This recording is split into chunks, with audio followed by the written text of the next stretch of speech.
Council of the Southern Nevada, and I'm usually very.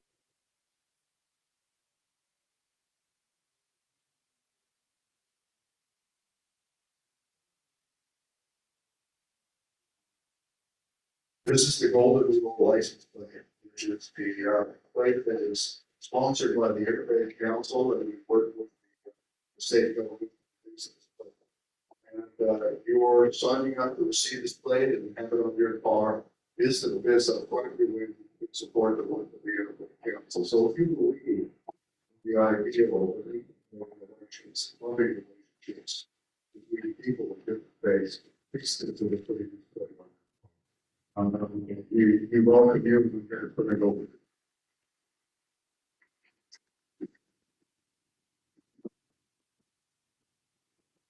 Thank you, Marvin. There is a panel in your brochure that shows the photo of the Interfaith Council license plate.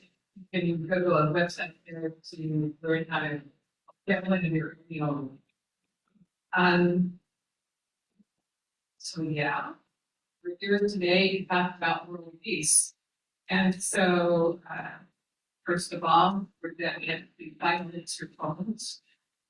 And I bring to Shanti, Namaste, Shalom, peace, Assalamu alaikum, Allah. We also recognize that we are standing on sacred ground of Ayut. My name's Alita. You've gotten that so far. And like Marvin said, this is the first of our creative event. Series I would believe is government understanding. And it's one of several programs by the Interfaith Council that are dedicated to education. Our time tonight, the program itself is 90 minutes long. Panelists will speak till about 4:45 or 2, and then we'll have questions and answers. Well, they'll fight for you. And then we'll have social portion sponsored by the GI Buddhist congregation. We have that involved. We thank everybody involved, our hosts, the SGI Center, and their volunteers. Interfaith Council and our forum committee, people who signed you in, and you two are from the Center of Spiritual Living, Greater Las Vegas. Panelists, and most importantly, all of you who came today, be a million places for you just being here. Our topic today is titled World Peace. War has been our past and present, and peace be our future. And we've asked this question from our panelists. From your traditions and teachings, we look forward to hearing principles and practices that you believe are prerequisites for individual, and if possible, what real world teachings and tools does your faith have to help put out the fires and prevent others from being hurt? The topic was selected because of the growing isolation, nationalism, erosion of institutional trust, and the seemingly intractable international.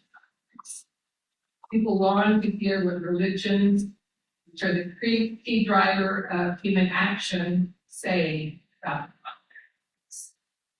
We have a wonderful panelist today.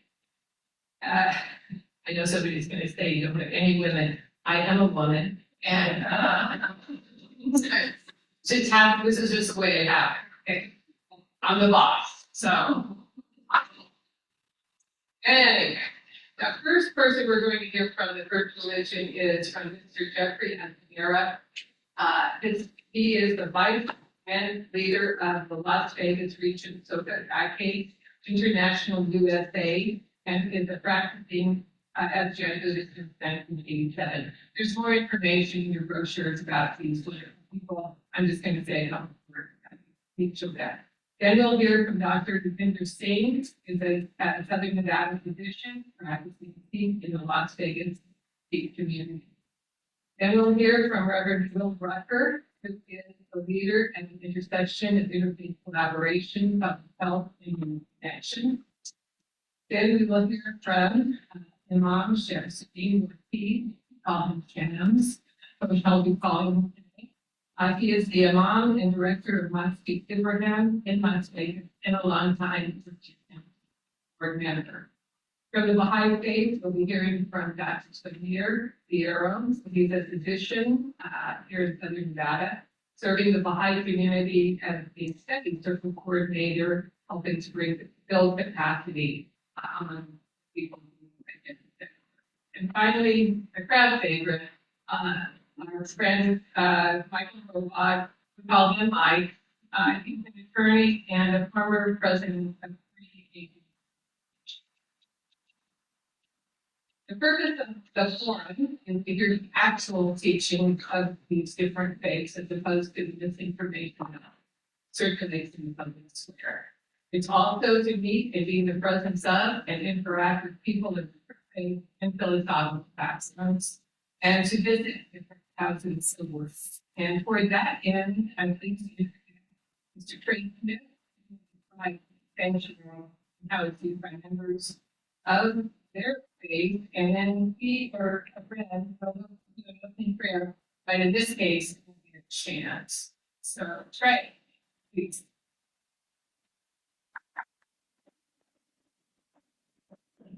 Thank you so much, Leah. Welcome, everyone. Good afternoon. As you just heard, my name is Trey Smith, and on behalf of the SGI Buddhist community, I'm delighted to welcome you all here today and to host our very first forum of the year. Thank you so much for joining us. And thank you to the Interfaith Council, particularly Alita, for organizing this event. Here at the SGI USA Las Vegas Buddhist Center, you are here at the SGI USA Buddhist Center, so I'd like to share a little bit about who we are, the space that we're in. SGI translates into value creating society. We practice Nichiren Buddhism, which I'll explain briefly. Our central practice is chanting Nam-myoho Renge-kyo. Nam-myoho Renge-kyo in Japanese is the title of the final set of teachings of Shakyamuni, the original Buddha. What he preached, we also call that the Lotus Sutra, the collection of his teaching. Nam means devotion. So when we chant Nam-myoho Renge-kyo, we're devoting ourselves to the teaching of the Lotus Sutra. In the Lotus Sutra, Shakyamuni revealed the truth that every person possesses Buddha, an enlightened nature. We might think of this as our innate, infinite potential, the power to face and transform all of life's challenges. Then, in the 13th century Japan, a person named Nichiren studied the Lotus Sutra and established a practice of chanting Nam-myoho Renge-kyo as a way to awaken. Chant Nam-myoho Renge-kyo, the highest potential from within. At the same time, Nam-myoho Renge-kyo is the aim of the universal law, cause and effect, law. This is symbolized in the word Renge, which means lotus flower, a flower that blooms and seeds at the same time, expressing the simultaneity of cause and effect. In other words, as we chant, we're aligning ourselves with the natural rhythm of the universe, where every cause immediately sets a future effect into motion. This center opened in 2009, but we've had other locations. The members here in Las Vegas and the surrounding areas gather regularly to chant together, to study the writings of our Buddhist teachers, and to discuss how to apply these teachings to our daily lives, and how those changes show up as real, concrete in their transformation. We also meet in community and group gatherings and dedicated schools, where we share encouragement and support. To conclude, I'd like to demonstrate our chanting practice. We chant the phrase Nam-myoho Renge-kyo repeatedly for about a minute. At both the beginning and the end, something called sansho, which means chanting Nam-myoho Renge-kyo in succession. This is how we traditionally start and end morning and evening prayers. Please feel free to join in or simply listen. As you do, I invite you to reflect on how beautiful, wise, and compassionate finish strong. We'll bring out there here in a few minutes and chant 800, which is the scroll you'll see at the front. Our members have a smaller version of homes. So our object of worship really represents our inner Buddha, the highest state of life. You can think of it as a mirror that reflects the best version of yourself. We kindly ask that you not take any from the scroll. It's very sacred to us. Finally, are you eating or drinking water the scroll? Thank you so much for being here tonight. I'll run back Joel Ferguson. You are now going to go chant.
Thank you, Joan.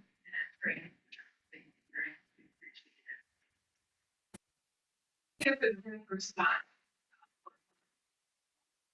Okay, great. We will just roll with the game here, and both of you have been here with us. Right now, we're going to go item through visitation, find out who's here, so we can get a sense of diversity in the group. So if you please raise your hand so that we know who everybody is. From Judaism, who have offenses today. From the Baha'i faith, all of you. Buddhist, any kind of there. Great Catholicism. Orthodox Christianity. Protestant Christianity. Okay, great. Quaker faith. Center for Spiritual Living, Greater Las Vegas. They're Church of Jesus Christ of Latter-day Saints. Christian Science. Hinduism. Humanism. Atheism. I think that would be you. Okay, then Indigenous American. Islam. Paganism. Protestant faiths. Scientology. And the Sikh. Unificationism. The Urantia. Anybody? We have a very diverse group. We're glad you're all here. And if you saw anybody you want to talk to, please see them afterwards.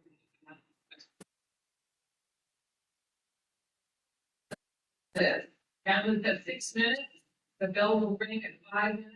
Let them know they have a minute left. But speak in the order that they're listed in the flyer.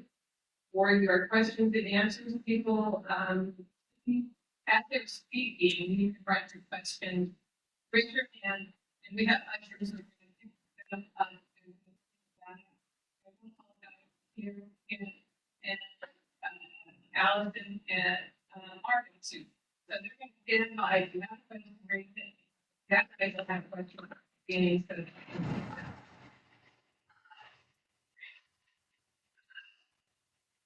and also you have a better chance of getting your question answered if you ask it like things like your evaluation, how right are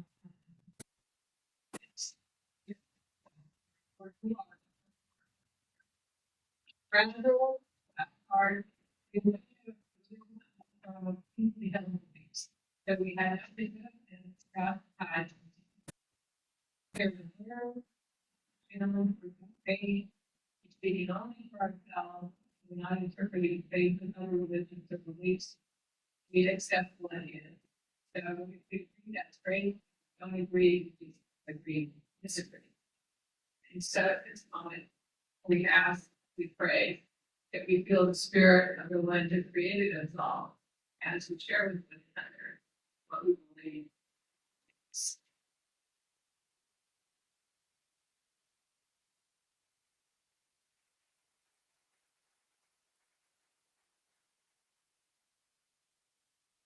Thank you, Lita. Good afternoon, and welcome to our Subject Center. Thank you for joining us today. In the SGI, our goal is individual happiness based on the respect and dignity of each human.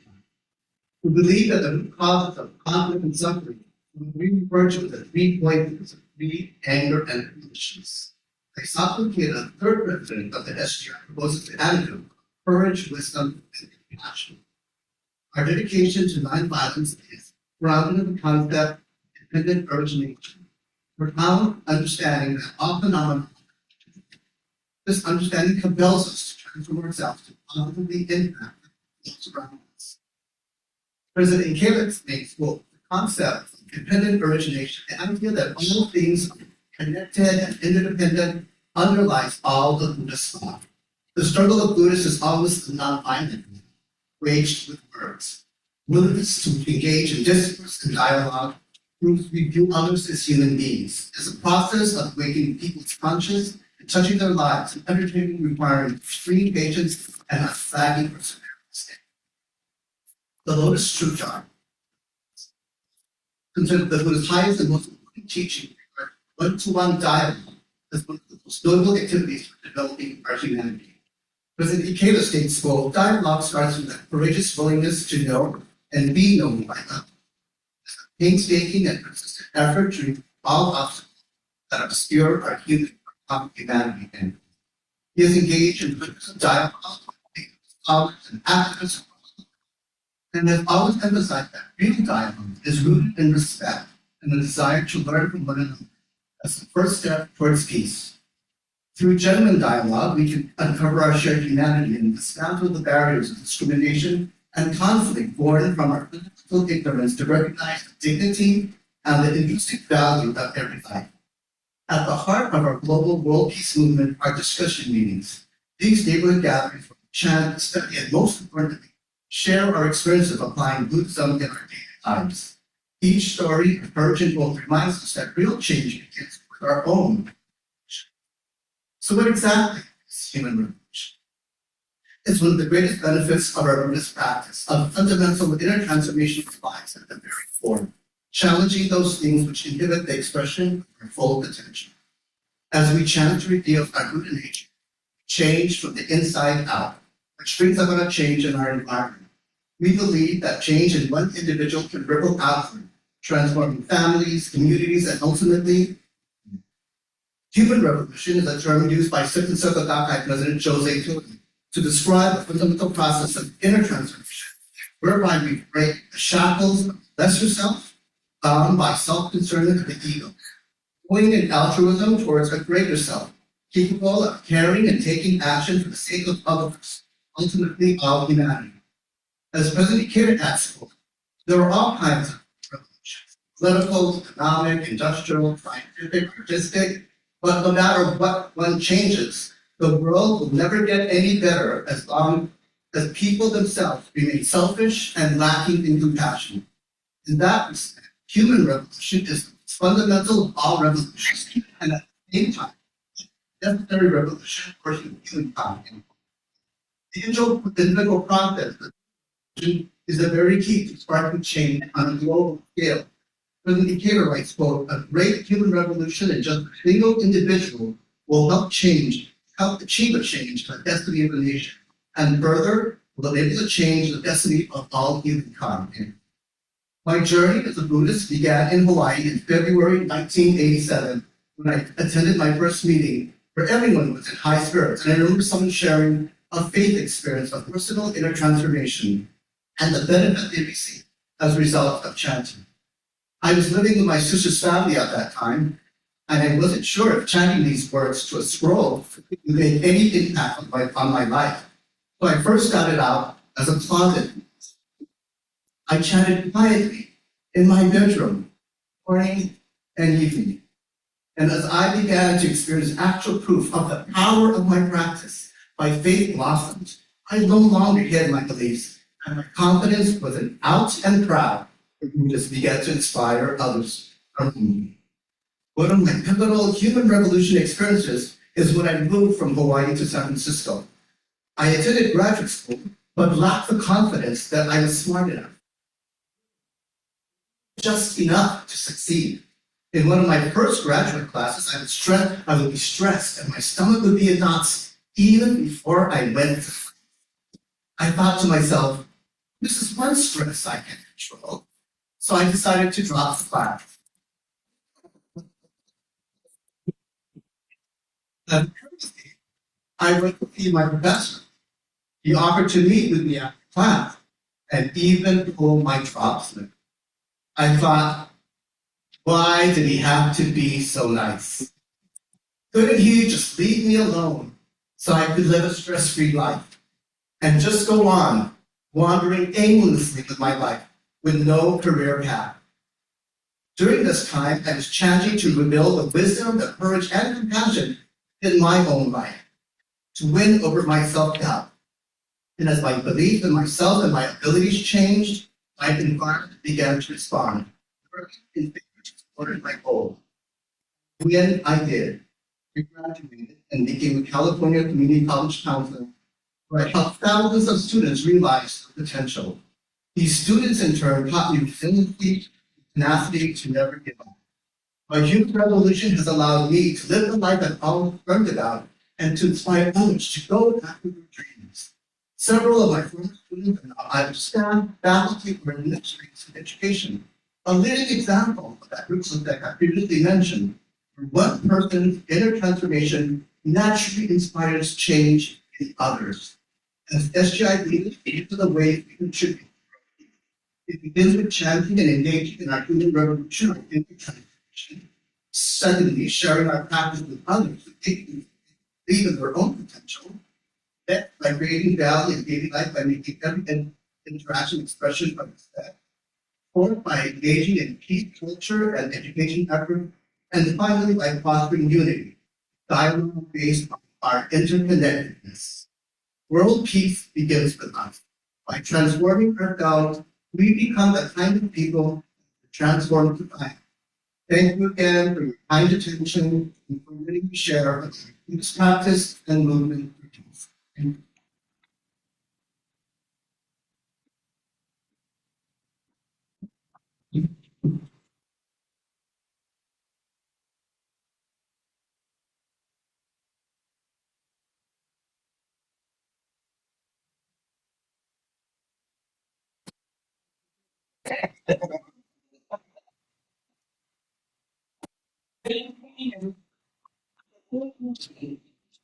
I would like to thank the Buddhist temple for hosting us here.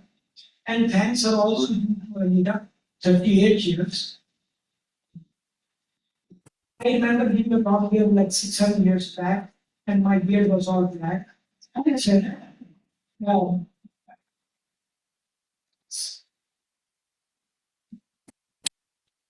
I'm not as eloquent as our speakers on the dais. I'm not an clergy. I'm a practicing physician, so don't hold that against me. So, but I'm very, very humbled to be representing the Sikh community of Muslims. Certainly, wars have been our past. Certainly, we see multiple conflicts ongoing presently, but I'm equally certain peace can be the future. It has to be. There is no other option. Peace, exactly what is peace? It is just not merely the absence of war and hatred, but it is also the presence of willing cooperation, compassion towards fellow humanity, and justice worldwide. The world is increasingly polarized today. Religion has been blamed by most as a root cause of conflicts all over. I just have a very different take on it. If we ever understood religion properly, it will be a very different scenario. Religion, when followed in its true spirit, actually promotes harmony, peace, partnership, and goodwill. I'm going to stick to the Sikh faith teachings, the one I'm relatively more familiar with as compared to other faiths. Peace is at two different levels. Peace within ourselves. If we are not at peace with ourselves, we cannot achieve the lofty goal of world peace. I'm not trying to run for Miss Universe contest or anything. That is just my humble opinion. Sikh faith's teachings helps us at both the levels, individual and the societal and the world level. First, we need to understand the root cause of not having peace. Why do people fight, argue, disagree, hate with others? I believe they think that they are better than others, they are smarter than others. They think their way is the right way and the only way. You remember that song from Limp Bizkit? My way or the highway? That doesn't work even in our own homes. Okay, forget trying that in the world state. What does Sikhi tells us? Sikhi tells us, I'm quoting from the scriptures, Sarv Dharam mein Shreshth Dharam, Har ko naam jap simran kar. Transliteration of all the religions, the best religion is that one which tells you to do good deeds. This is exact transliteration from the teachings. My way is not the only way. If you are a good Christian, be a good Christian. If you are a good Buddhist, be a good Buddhist. These are different paths of reaching the same place. The scenery may vary and look. If we can understand this basic thing, the world conflict will go away. Sikh scriptures recognize ek murte sab jag upje. What does that mean? That there is only one source of the whole. Sab mein jod, ek hai soul. That same divine light is in every single person. Guru Nanak, the founder of the Sikh faith, says, "Na ko mera दुश्मन रेहा ना हम किसके बैर आए." Meaning, I see no enemy I get along with everyone. God within us renders us incapable of hate and prejudice. If we try to understand each other, so Alita has gathered everybody from different places and everything. If we could just understand each other's point of view, it would make the world so much easier. Guru Nanak, the founder of the Sikh faith, he says, Na ka hove vasuna, ad vas karije, je kun homan sajna, then saj karije. If you have a bag of wisdom, share it, open it and share it with others. If others have good philosophy, adopt it. I pray, drawing inspiration from my faith. Peace, despair, and divisiveness no longer threaten the human race. Ignorance and injustice find no friendly place. Diversity of thoughts and ideas is a cherished function. May the entire creation move forward in solidarity, oneness of spirit, and purpose. And we all together share the legacy of Almighty God. And peace is not a dream, but a shared destiny.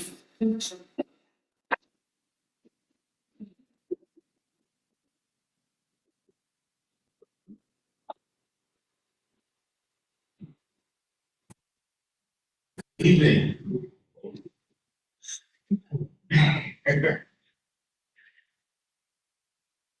It really is an absolute honor to be a part of this conversation about something that the world longs for, which is peace, and to offer a perspective, one that begins and ends with a person known as the Prince of Peace. Jesus once said, "The poor you will have with you always."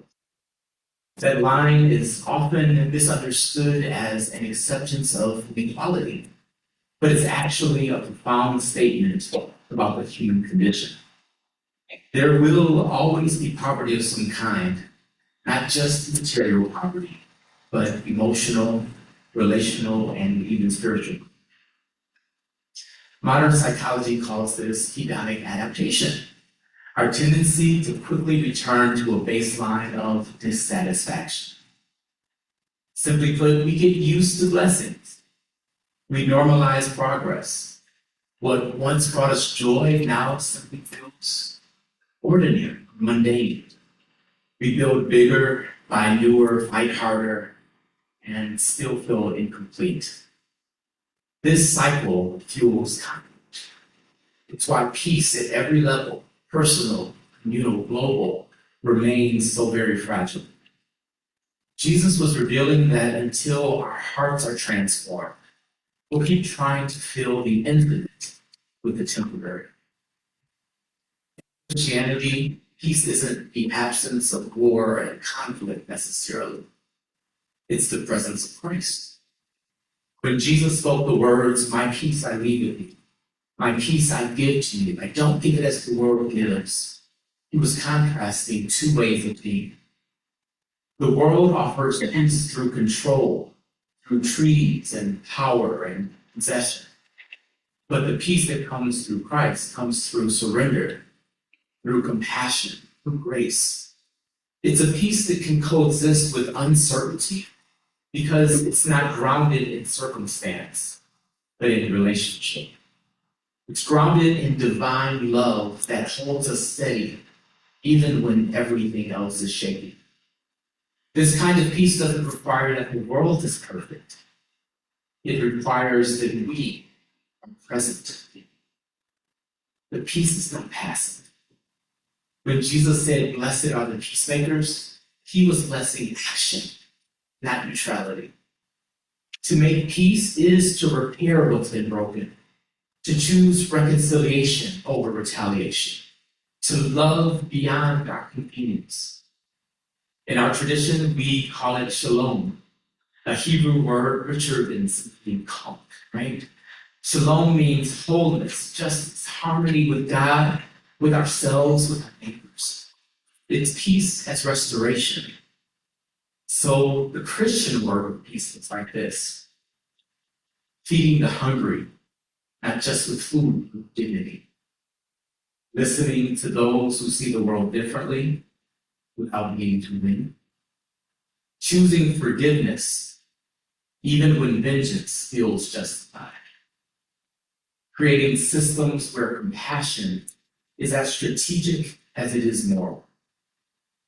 This is why faith-based hospitals and shelters and ministries exist. It's not lost on me that 3 or 4 of us are in healthcare up here. We don't wait for the world to change before practicing peace. We practice peace so the world can change. Still, the hardest war to win is the one within us. Our fears, pride, insecurities, they keep us fighting battles that don't need to be fought. This is why Jesus consistently withdrew to pray. He wasn't escaping, but he was choosing to engage more peacefully.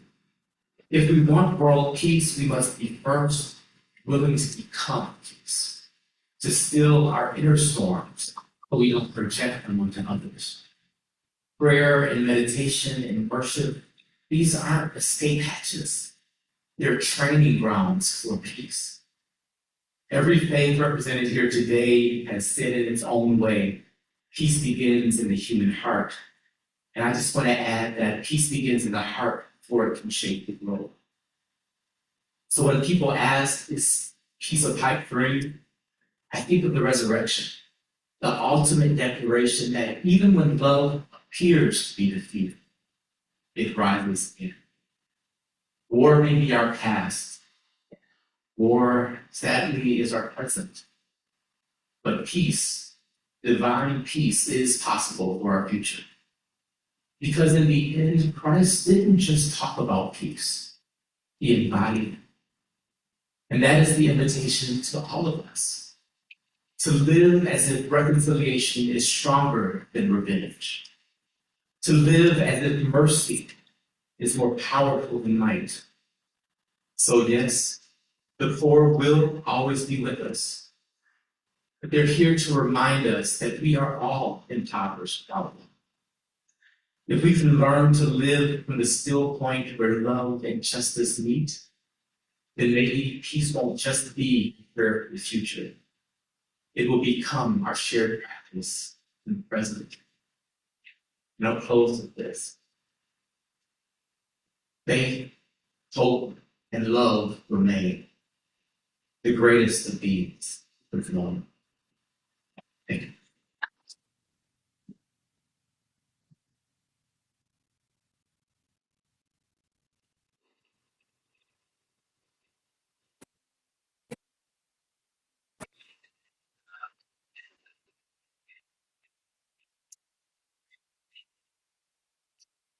Good evening. In the name of God, and most compassionate and merciful. Admittedly, our topic can be viewed as theoretical, yet it can also be seen as the most important topic of our era, particularly in a Western context where we have viewed ourselves as largely immune to the conflicts and turmoil that is experienced overseas. Recent events in the contemporary political climate have placed those types of assumptions into question. Peace, as a word, can carry diverse meanings in the minds of people. For most, the meaning of peace is the end of war. Yet, the truth of the matter is that wars are fought for both good and bad reasons. The African American theologian and social reformer Dr. Martin King Jr. has famously written, quote, "True peace is not merely the absence of tension, it is the presence of justice." And Dr. Singh's presentation, I think, alluded to this teaching, this idea. The religion of Islam has placed great emphasis on this, on the issue of justice. Peace is a byproduct of not only justice, but of correct mentality. It stands against racism in the strongest terms. It calls for economic justice, the removal of oppression, a healthy and sober society in which the environment and natural resources are protected and not abused. wherein minorities are likewise not subjected to exploitation and abuse. It is when these conditions are addressed that peace will naturally follow. In our context, true peace is Americans. In our context, true peace would include things such as addressing the many issues of, for example, homelessness, as we see in many places in our area. Homelessness, addictions, social isolation, and a variety of other social ills. The Quran says, and God invites towards the abode of peace. He guides to a straight path whom he wills. Admittedly, the ultimate abode of peace, of Dar as-Salam, the ultimate abode of peace is the next life. Because in this life, no matter how rich we are, how poor we are, how good we are, this life will always have. As long as we're in this world will always have some problems with one or another. But the best we can do, but we do our best, right? We do our best to bring forth what is beneficial to mankind. The Quran also says, إِنَّ اللَّهَ يَأْمُرُ بِالْعَدْلِ وَالْإِحْسَانِ وَإِيتَاءِ ذِي الْقُرْبَى. It says, indeed, God orders justice in excellent conduct, giving to those closest to you. He forbids immorality, repugnant actions, and wickedness. He gives you admonition so that perhaps you will take heed. This is Quran chapter 16, verse 9. Now, this particular verse is an important verse. It's a very famous verse. It is important because it is really the core of this topic, of this overarching topic. It presents the foundation for authentic peace, be it within a person, or a society, or even between opposing sides. Justice. Justice is the proper balancing within all situations. Excellent conduct, al-ihsan. It denotes beautiful embellishments of peoples and places, of the body and the soul. In the previous text, the previous verse, it also says, and give to those closest to you. Again, and give to those closest to you. This is more than simply talking about charity, that it's necessary or important to give charity. It denotes having an attitude of communal benefit, which captures the big picture of human needs or social needs, not just individualistic or limited interests. Quite frankly, much of the impediments to peace, even the peace within a person's soul, is linked to the lack of true balances, a failure to engage in introspection, and the unavailability of a support system, a good support system. But these impediments can be because of an individual trauma, but they can also emerge from structural injustice. These points cannot be ignored if we are serious in seeking peace, be it the peace within an individual or between different groups of humans in our world. There is a global trend today, heavily represented in political discourse, which obscures the realities which we have shared by resorting to scapegoating, phobia, false, irrational, and media. We have to be strong and have enough education to resist that trend. And these are things that we can all do for ourselves, which includes activities such as attending sessions of this type, reading physical books, travel to diverse areas, and of course, spiritual efforts in the baseline moral foundation. And because my time is up,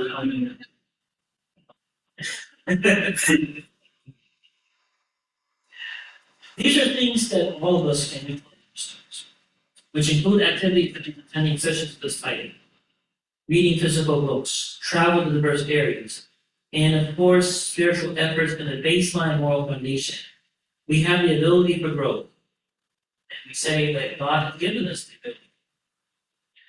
We also say that if a proper mentality is instilled deep within us, through just some of the examples that we cited earlier, peace will come to us as individuals.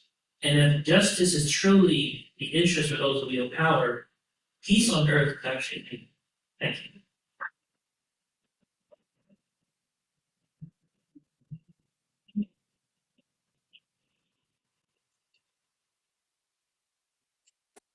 Wow, thank you.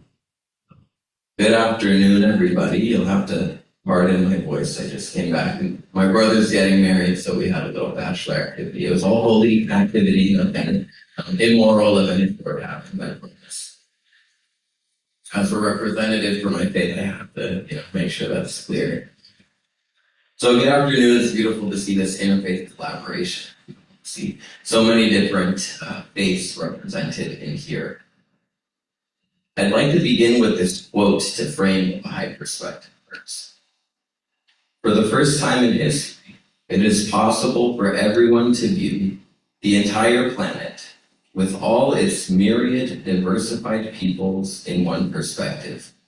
World peace is not only possible, but inevitable. It is the next stage in the evolution of this planet. So for Baha'is, religions are all sent from the same one God, for the purpose of advancing humanity.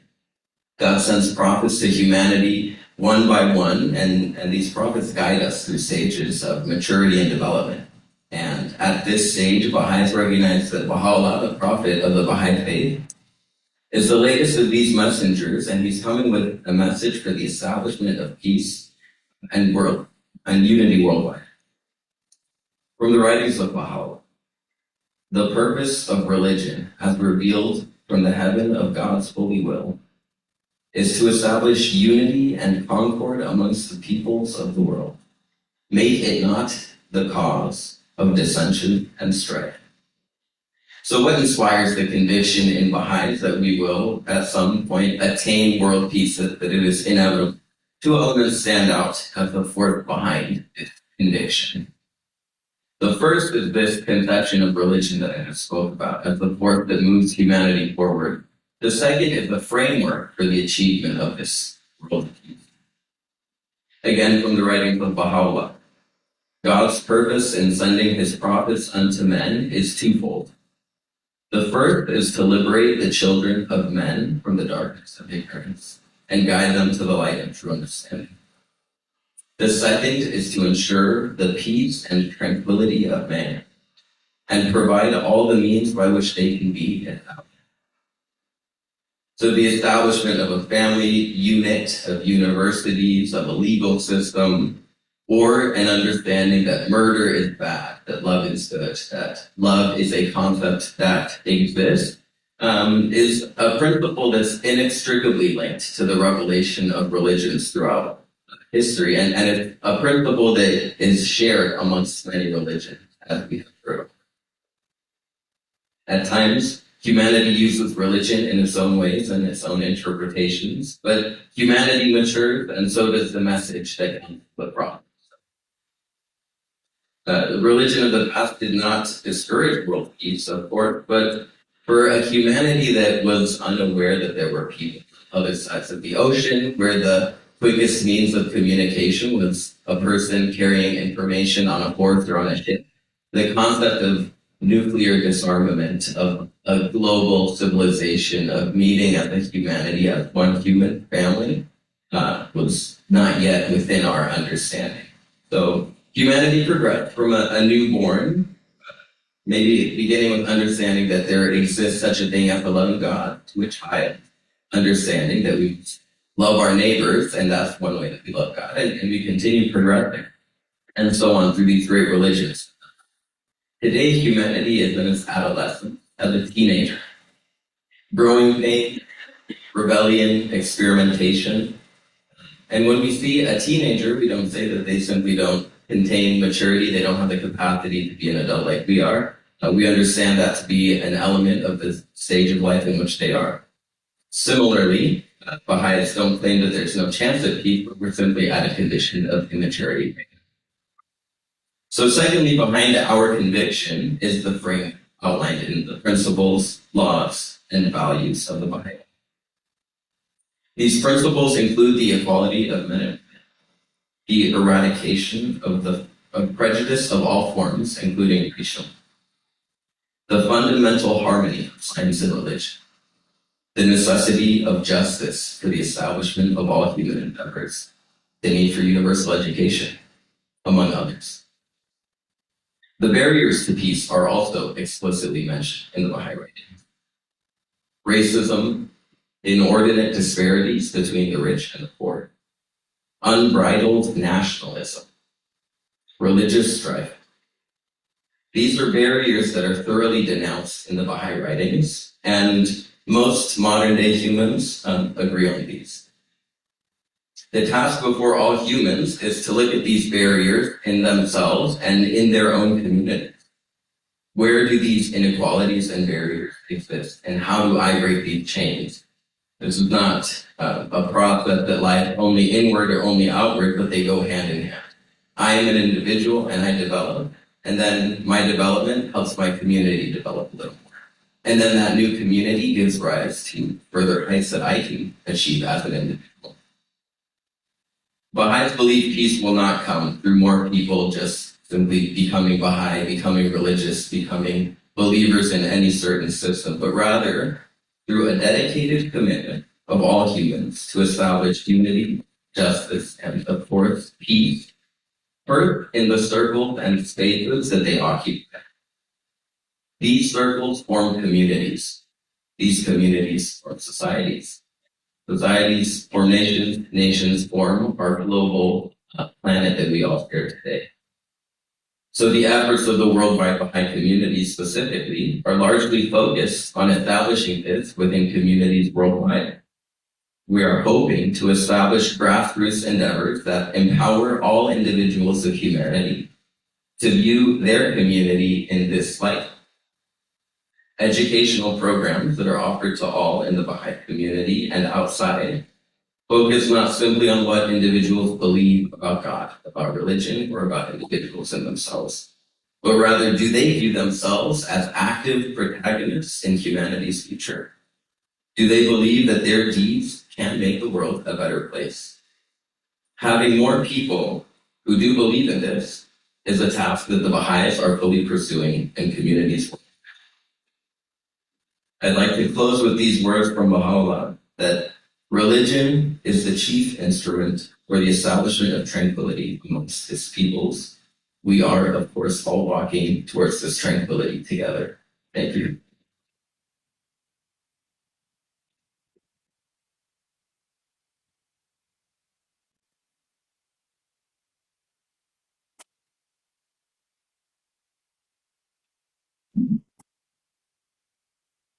Hello, friends. I'm Michael Gobod, and I want to first thank Alita and the Interfaith Forum for having me back to represent atheism. I think that this is maybe my fourth or fifth approximately time speaking here, and it's probably the only way I would ever get called a crowd favorite, so I appreciate that. I'm going to try to live up to that. I'm genuinely grateful that a room here at the table for secular voices like myself. Understanding tends to precede acceptance, and I hope tonight helps show why morality and peace are human projects we can pursue together regardless of theology. A quick disclaimer, atheists are not a monolith. We don't have creeds or sacraments. The only view we share is a lack of belief in gods. Beyond that, there's a wide spectrum of beliefs. So I'm speaking only for myself, though as someone who's led 3 atheist organizations as president, I can say these views are widely shared by many atheists that I know. From a secular perspective, inner peace is a skill.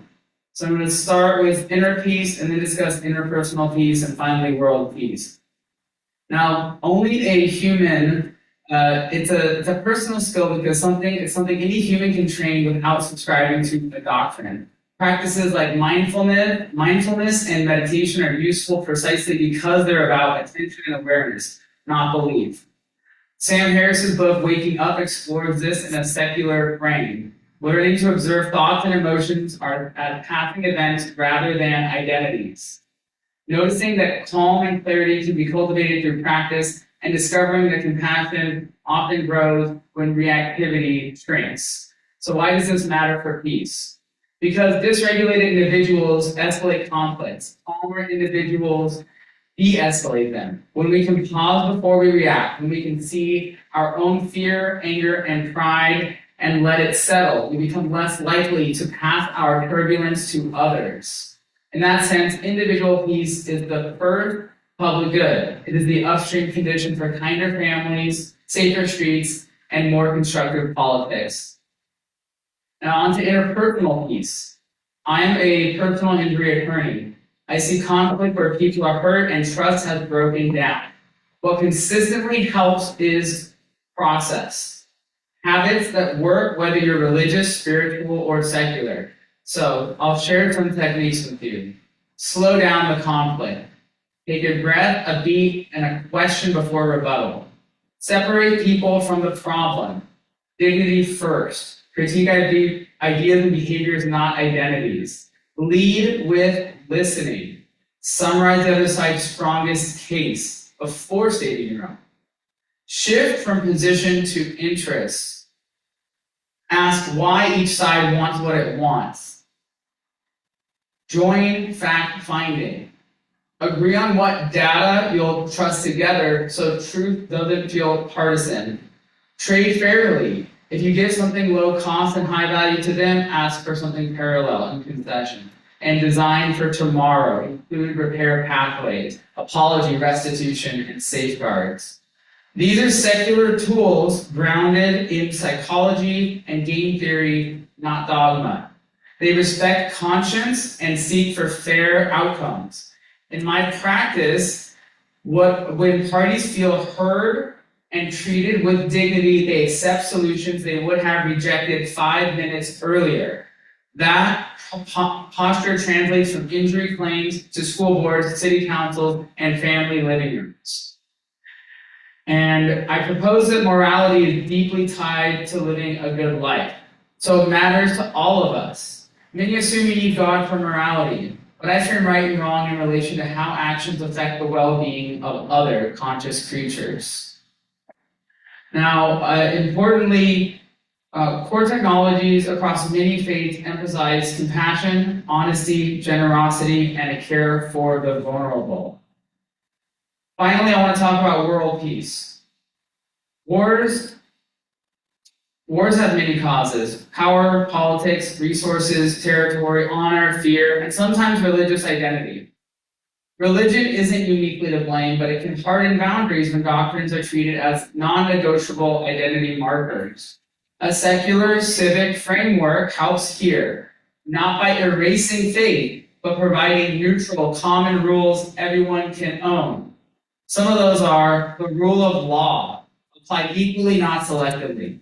Universal human rights, independent of tribe or creed. Transparent, accountable institutions that can be corrected without violence. Truth-seeking norms, such as free inquiry, a free press, shared metrics, so reality checks aren't sectarian. And reciprocity, the golden rule. Stated in human terms, don't impose on others what you wouldn't want to accept yourself. Within that framework, believers keep their beliefs, non-believers keep their doubts, and we continue to cooperate on shared goals, reducing violence, improving health and education, protecting minorities, and resolving disputes without bloodshed. That's the secular promise, a procedural peace built on fairness, evidence, and dignity, values accessible to everyone. So, in summary, individual peace grows from trainable attention. Secular meditation helps us respond rather than react. Interpersonal peace grows from fair process, listening, dignity, shared facts, and principled negotiation. And finally, world peace grows from shared civic ground, human rights, rule of law, truth-seeking, and reciprocity. So diverse communities can cooperate without resolving metaphysics. And I'll end where I began. Atheists don't share scriptures, but we share a hope that by centering well-being, telling the truth as best we can find it, and treating each person as an end in themselves, we can build peace together. Whether your compass is sacred or secular, if it points toward less suffering and more flourishing, we are already walking the same road. So thank you for listening. Thank you again, Alita, in the forum, and I'm honored to learn from the wisdom. Thank you.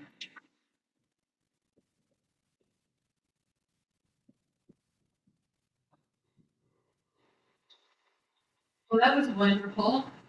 Thank you all. I think it was very informative and inspiring series of presentations.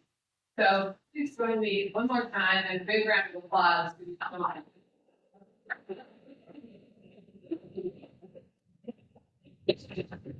And I want to note that saying something of import within 6 minutes is nearly impossible. I think they all did a really good job. We've been on the topic of peace and inner peace, but got here one way or another, and that has to do with the next question, which I'm going to ask all of our panelists, and you can respond as you will, whether or not it applies, but I think it does. This question has to do with does your faith subscribe to the idea of justice? And if so, what design? The way we do this, at least if I can remember proper direction, is we start with God, and then we start with questions, we'll go and down the line and start, and then we'll all have to now, if I can keep it straight. And then we're going to ask them if they'll stand so the people in the back of the room can see them.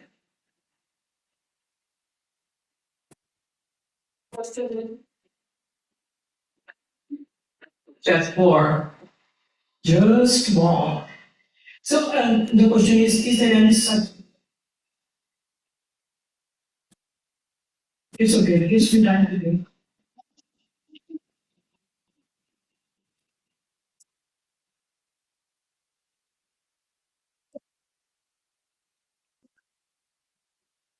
Yeah.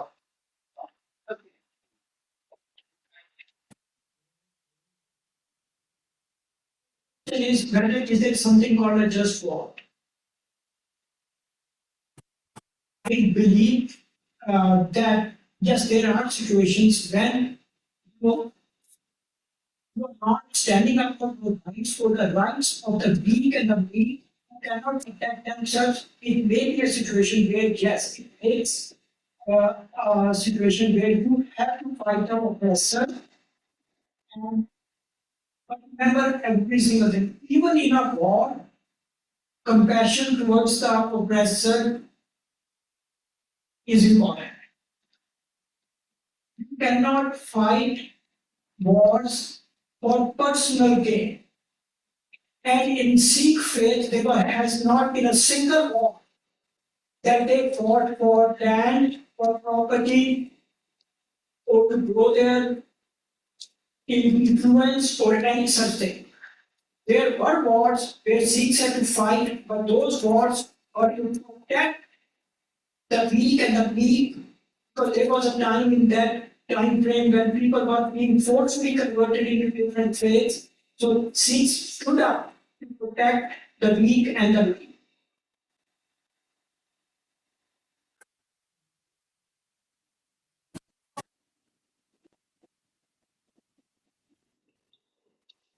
We know they're going to be brilliant and that they're all going to be getting to be responded to their class, but in the interest of time, we're not. Okay.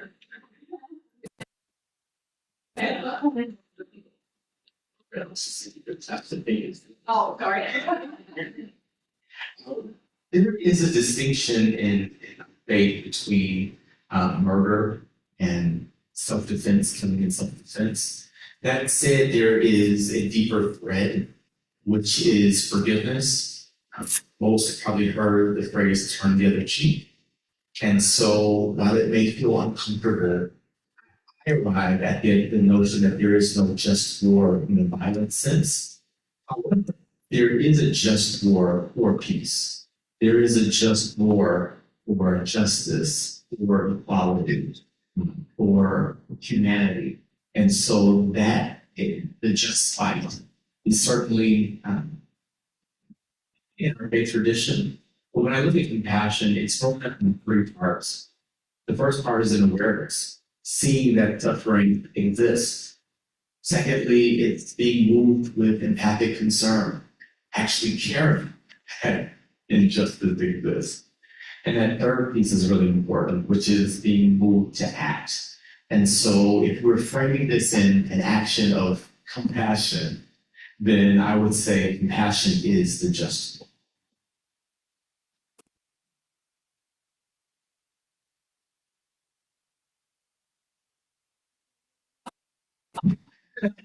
Thank you. Okay, so the question is just the Quran says a number of things about this topic. In short, yes, there is a concept of just war. The Quran says, fight those who fight you. And the Quran also says the same text, but do not transgress limits, because God does not love those who transgress limits. There is this idea of just war, and war has certain rules. And Islam is saying war has certain rules. But I actually want to focus on something a little bit different. Is there something that comes after war? And the answer to that is yes. There is something called reconciliation. And this is something that the Prophet Muhammad, peace be upon him, certainly taught and expressed. He himself is referred to in the Quran as a mercy to all nations. And to make a long story short, it's hard to really give history in just a couple of moments. When the Prophet Muhammad was able to overcome his enemies in Makkah and the capital, what he did was he extended something called an amnesty. And this amnesty even reached support to people such as those who had horribly killed and mutilated the body of his uncle. So my point here is that forgiveness, that reconciliation, that is certainly possible. But yes, to answer the question, just war is a concept that exists. I think the Baha'i perspective, one being that among the first principles that were revealed to the Baha'is at the time by Baha'u'llah, one of the first three was actually the abolition of religious warfare. And as I mentioned, one of the writings from Baha'u'llah, the religion of God is love and unity, make it not the cause of enmity and dissension. So the concept that a peaceful society, the ends and the means must be consistent, I think is one that the Baha'i principle of not involving ourselves more as individuals, but also comes with the recognition that maybe there had perhaps been a time that war was necessary. We had different power structures, we had different peaceful resolution mechanisms, and that was a humanity that was evolving through the feudal ages and different systems of governance. So as humanity has matured, we perhaps reached a turning point where war is no longer necessary. So if it's not necessary, the concept of a just war may not make sense in the context that we are now tasked with building a peaceful society. So let's figure out how to achieve that end through peaceful means. Yeah. So from a secular perspective, I think that the only kind of just war would be to prevent greater atrocity than the war itself. So essentially, It's essentially like a self-defense doctrine, being the only justification for violence is to defend from greater violence. And I think I would just apply. I think what's more important is a question of how to conduct that just war. So, are all non-violent remedies attempted for bringing out armed weapons? And are we trying to avoid as many casualties as possible? Are we doing the least lethal methods of war possible? So that is what really I think is most important to consider in a just war, is how to conduct it in the least violent way. Totalitarian perspective of morality, where we're trying to be least suffering possible, the maximum amount of well-being as possible. Not operate war in that sense.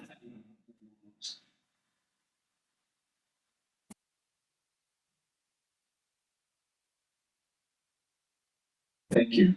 Especially roots were believed in non-violence, so there's no jump for us. We believe in dialogue and difference to overcome our differences.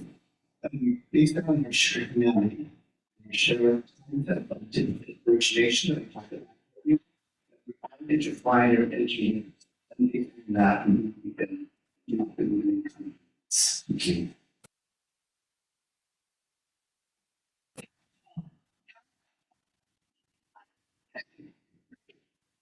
You have a question of each of the first one is for Bill. And that one is, Bill, do you see science as compatible with formal religion and the search for peace? Yes.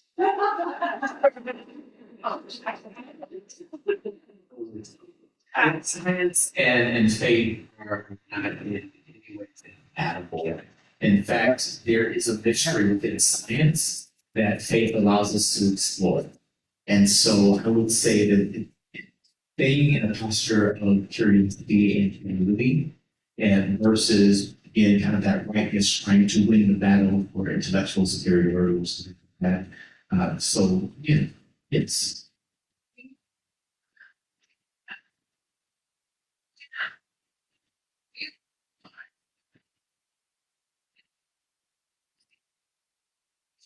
Global narratives around conflict and extremism.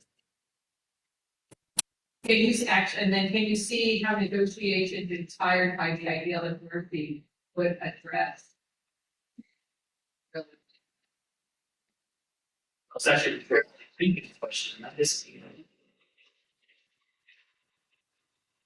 So yes, I will address. Can you read the rules? Yeah. Do you have thoughts about how Islam emphasis on faithful narratives around conflict and extreme? So as I understand the question, again, I wasn't prepared for the question, but as I understand the question, the word is narrative. Now the question is, who shaped the narrative? Okay. There are forces out there who shape narrative for their own reasons. And because we don't have much power in what they decide to do or what they want to put out there, we can only do what we can do ourselves. The Quran says to exercise reverence for God as much as to your capacity. So with regards to issues of mercy, issues of peace, we can do that within whatever capacity that we have. If I am, for example, the mayor of the city, I'm not running for mayor, by the way. But if I was, I'm not responsible for another city. I'm not responsible for another country. I'm only responsible for particular areas in which I am responsible for. So, with regards to mercy, definitely this is a significant part of the Islamic teachings. I alluded to that earlier in the example of the Prophet Muhammad, how he actually mercy and he fulfilled his agreement amnesty that even extended to people who've done great harm, people who have been put into the Hague International Court of Justice in today's world. The Prophet Muhammad extended mercy, even extended amnesty, even to those people because of the interest of looking at the bigger picture of creating real peace and real justice. So I hope I understood that question and my answer. The other question is science compatible with religion. Okay, should I do that? Go for it. Okay. Okay. Yes, I'll just say yes. From an Islamic perspective, actually in our session today at Mosque, we were one of the things we ended up talking about is the scientific content and that how that sort of justifies our faith. And so if faith is mainstream and people have a belief in God, then naturally peace and justice. So that's my quick answer to that. And thank you for indulging me.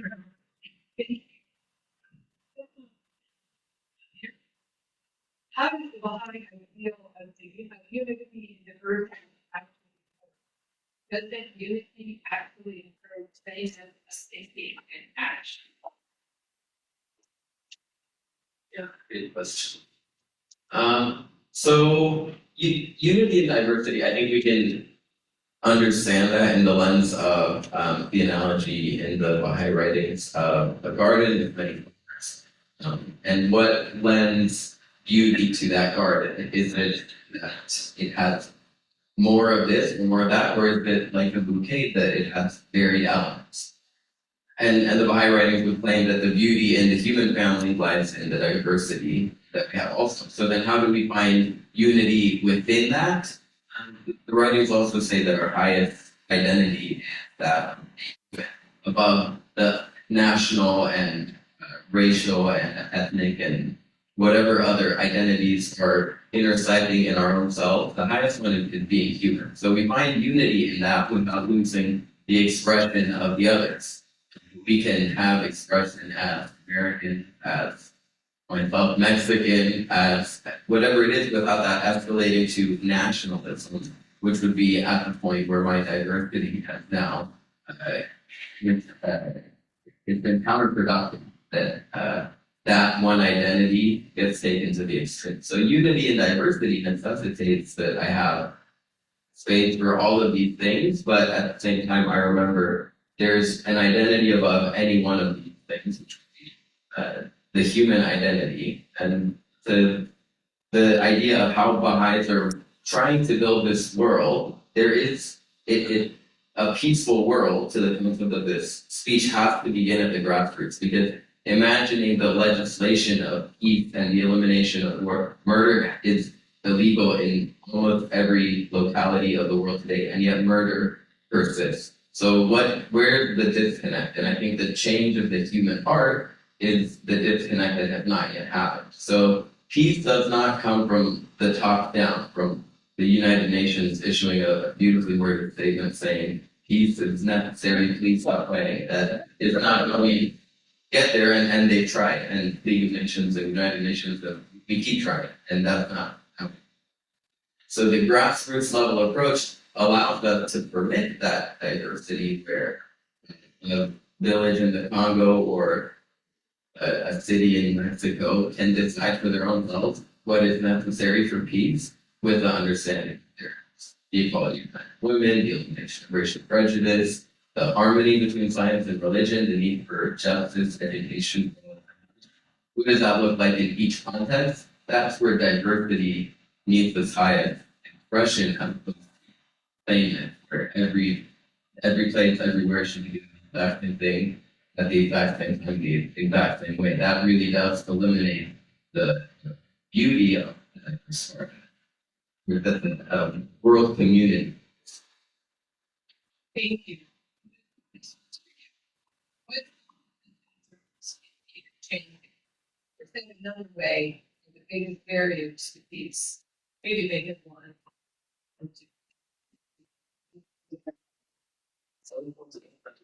I'd say, okay, so I'll talk about something that I think is really important right now. So, wealth inequality, I say that that's probably one of the biggest barriers to peace, because I think that if there was less poverty, there was better wealth distribution, there would be safer streets, less crime. I think that that's really the underlying issue of so much suffering and violence is wealth inequality.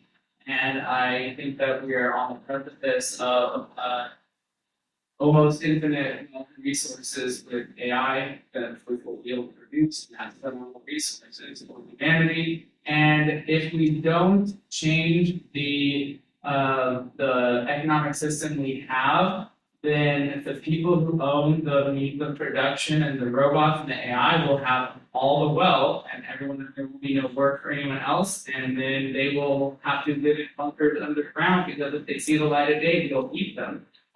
So I think it's inevitable that there will need to be some sort of different economic system. I don't think capitalism will work. There's no need for human labor.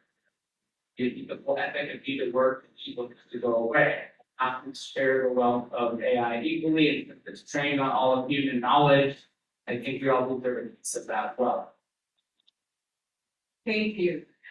This next question is for what are some examples of SPI peace efforts? Thank you. So the SGI is recognized as a NGO or a non-governmental organization by the. We also do a lot of symposiums and forums based on disarmament, human rights, all like that. Other activities. We also believe in education. So we have primary schools in Asia and in South America, specifically, that teach the concept of happiness, raising children that are happy, that become happy and contribute to the world. We also have a university in Southern California called the Super University in America, where the goal is to foster global citizens who can contribute to the peaceful world of them.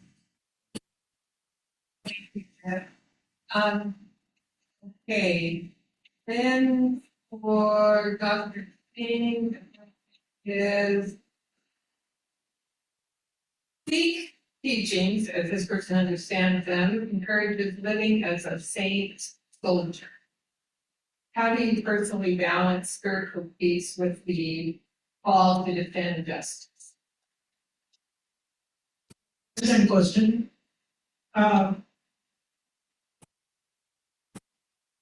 I believe that nobody is born hating others.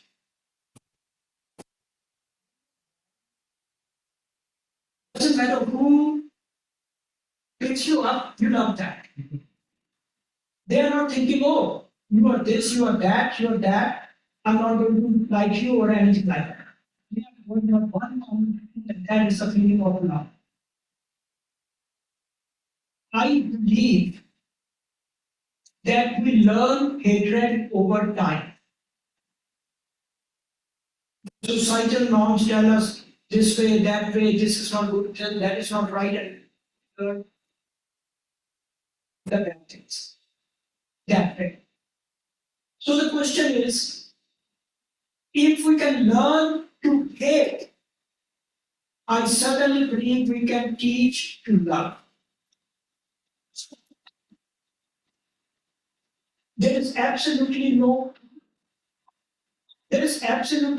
reason why we cannot help understand every other one's perspective. So what is a saint soldier? There was a time in India when people just believed that I'm going to sit here and not bother anyone. But then people came, they started to hit them, convert them, and all those things by force. And they were not able to defend themselves. So the Sikh philosophy came that not only that you should be able to defend your thought, but you should be able to defend the people who are not able to defend themselves. That is a true nature of a person. God did not make you to be a mute spectator. If somebody is getting robbed, somebody is getting raped, and you're sitting there watching, what good of a human being you are. If you see injustice happening and you are silent, mute spectator to that, shame on us. So the same soldier philosophy is that you should be a saint and a soldier at the same time, that you are able to defend the defenseless and to stand up for what you believe in. In fact, the only example that I can tell you, go and read about it. Ninth Guru, the ninth Sikh master, Guru Tegh Bahadur,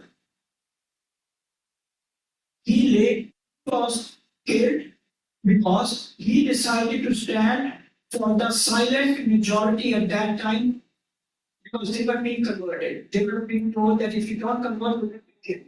So they came to Tegh Bahadur, the ninth master, and they asked him, help us.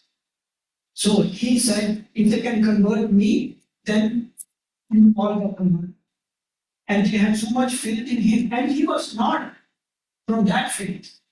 He was a Sikh, and he stood up for the rights of others, lived down his life, and that is why India is what it is today, that it represents multiple different religions, and everybody has a right to practice their own faith, free of any prejudice and any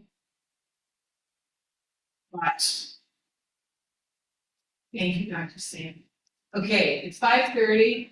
We pray to be, it's nothing else based on time, but I could ask for one last round. I'm going to ask them either respond to this question or give a closing comment. 1 minute each, and then we won't get too far over time. And we start with Hans. Question is, or your final minute, what does peace actually look like? Tomorrow, you walk out your door, it's a peaceful world. What has changed in the mind of people and in the social environment? 1 minute, please. Okay, this is a big question. You can't cover it in a minute.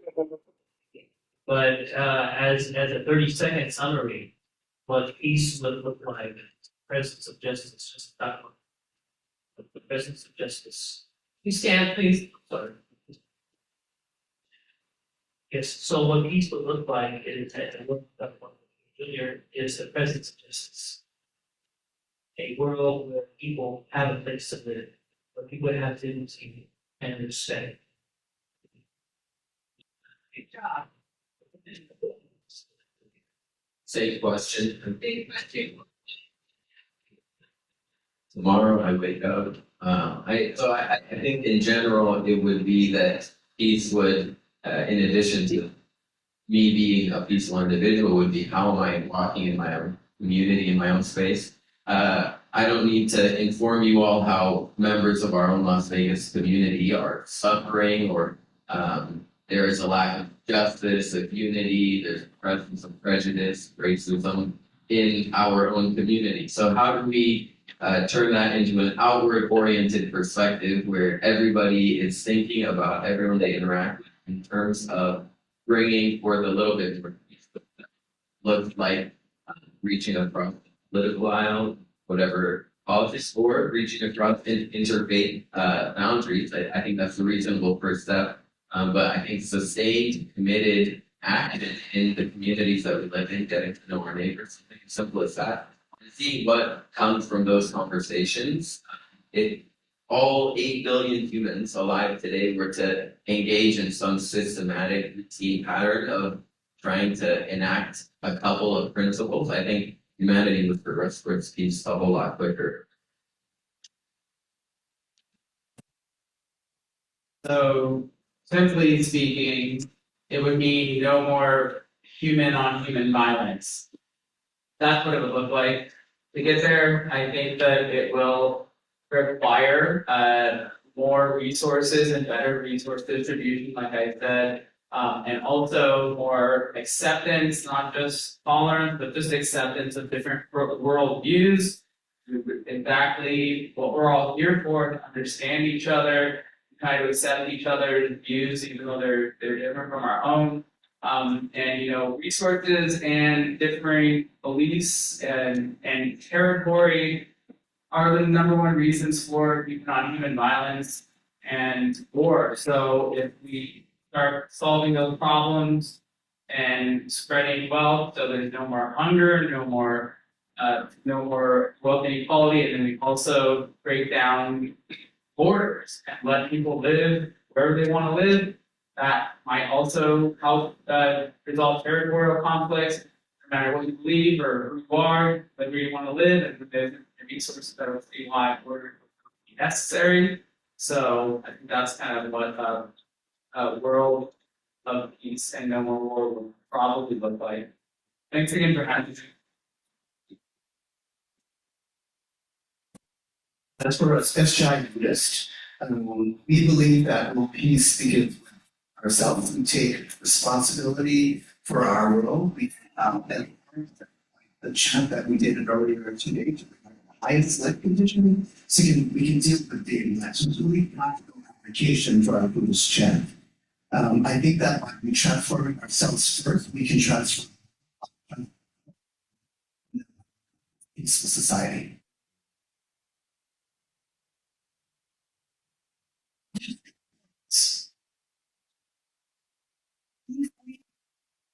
Get ourselves to believe that when people go to different places of worship, it is just different ways of worshiping. But we are worshiping the same almighty power that will bring peace. If you can get that grasp and that we're just praying to the same person but in different ways. If you can come to grasp that. Second point, I'm not in competition with anyone. I just want to be a better self than I was yesterday. If I can do that, peace will come.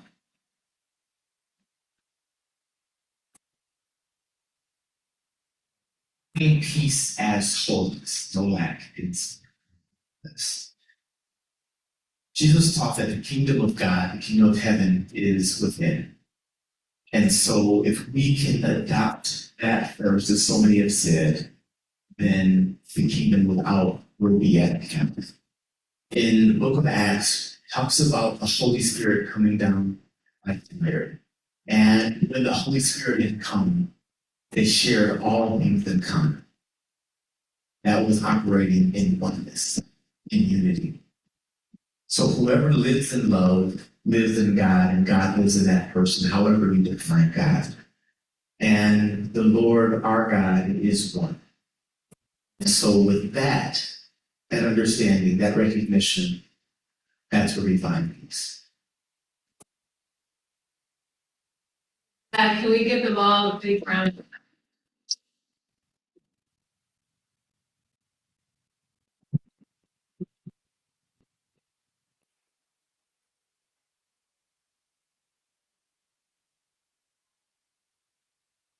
I was very inspired, very way, presentation of the podium. And I hope that you were too. If you have thoughts, things gotten done, evaluations, next week we're at Holy Spirit Catholic Church, and after things, after Halloween, we're going to be talking about death and the world beyond. So it'll be very interesting, but it's at 7 o'clock, not at 4 o'clock. So if you're going to be there at 7, we'll find the party next. So thank you again to everyone. We really appreciate your attendance here today. Thank you for our wonderful panelists. Fabulous. And we hope you'll enjoy the questions in the back. Take care.